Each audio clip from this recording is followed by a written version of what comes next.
Good afternoon, everybody. My name is Kirsten, and I'm a student at Fairmont State University, majoring in science with a minor in forensic science. For the last year and a half, I've been conducting research under the supervision of Christy Henson.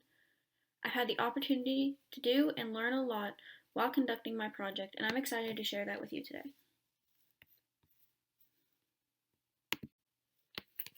To understand why we use these creatures the way that we do, it's important to have some background information. Deremstid beetles are carrion-eating insects, which can best be defined as dead, decaying flesh. For purposes that we use the beetles for, this is very beneficial.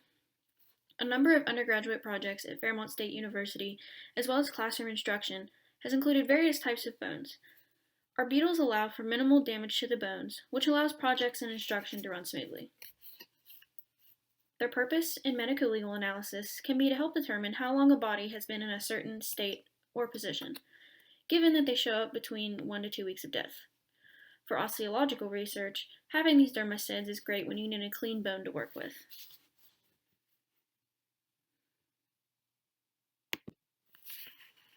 So moving on to materials. So to begin, we had these beetles in I believe, 1 gallon fish tank. It was super small, which in turn obviously led to our colony being really small. But then that's where I came along. That's when I met Christy in my freshman year, fall of 2019, and she introduced me to the forensic science program here at Fairmont State. And she also introduced me to what I can do with forensic science, as well as while being a nurse. So anyways, I started this project probably about halfway through the fall semester of 2019. But to begin, I set up the 20-gallon freezer tank. It's a deep freezer, and I began by cleaning it out very well, making sure that there was no dirt, grime, anything left behind from its previous owner.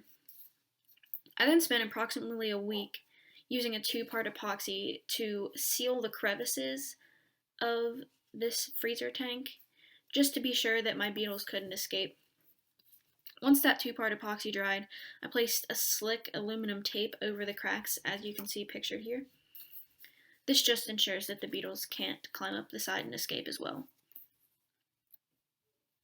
The brownish white material that you see in the bottom is actually a cotton, which is actually very important for the survival of the beetles, because if they can't burrow, they can't reproduce. Next, you can just see the specimen. You can see the specimen here and here in the tank. Those are deer bone as well as bear bone, and we also use organs and dried dog food to feed them as well. And then for water, we just keep them watered with a simple spray bottle. To prepare my specimen, I begin by flinting as much flesh off of the bone as I can. This just allows my process of cleaning the bones to run a little faster. I have to be very careful, though, to not damage the underlying bone. The specimen will then be placed in the tank for approximately a week, which can be shown on the picture in the left. After they're left in the tank for approximately a week, they're placed in a warm, soapy water/ammonia bath. The water needs to be rather hot to allow for fat removal. And they'll stay here for 1 to 2 weeks. Once the bath is done, they are then dried and prepared for classroom usage, as you can see on the left side of this slide. And this is what the specimen looked like after being in the tank for about a week. As I said, the photo on the right shows what they look like after a 2-week ammonia bath. And the white substance that you can see here, that is all the fat that was removed from these rib bones, and you can see it as well right here on the sides of the green container that I used for it. Sorry.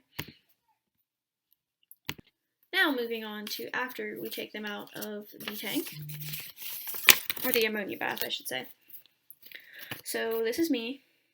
So on the left right here, I'm holding a scapula of a bear, a rather small bear. But you can see me rinsing off the bone that I had just taken out of the water and ammonia bath. The reason that I rinse them off is to allow anything that is sort of not really stuck to the bone but just hanging on by a thread, for lack of better terms. This just kind of gets all that off there. It also allows for the further breakdown of fats. This photo on the right, you can see this toothbrush here. I promise it's old. Just kind of shows me scrubbing the scapula on the acromion process. This allows me to get more stuck on fat and oil off of the bone. And I can also take soap and apply it to the bone, which obviously is going to allow for more oil breakdown, more fat breakdown. And then if it's still not cleansed of enough fat, or Christy or I feel like they're not clean enough, we'll put them back in the ammonia bath for maybe a few days, which mainly happens with skulls. So I'd like to show you some examples of classroom usage for our bones. In this photo, you can see students on the last day of their taphonomy project in the spring semester of 2018.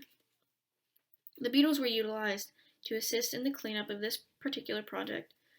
For forensic anthropology, we utilize skulls more than anything at the end of the semester.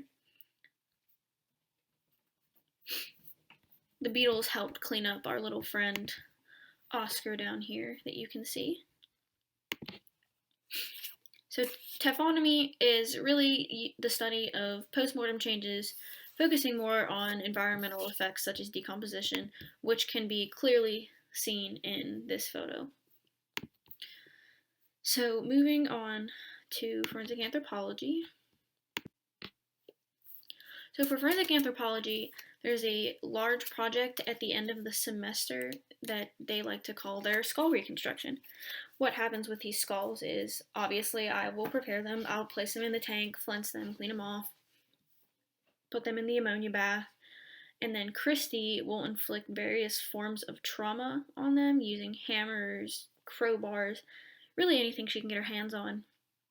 And then the student's job after that is to reconstruct the skulls using their knowledge of bones that they learned in forensic anthropology. Which forensic anthropology also focuses on large amounts of skeletal analysis, which the beetles are very useful for because they give us clean bones.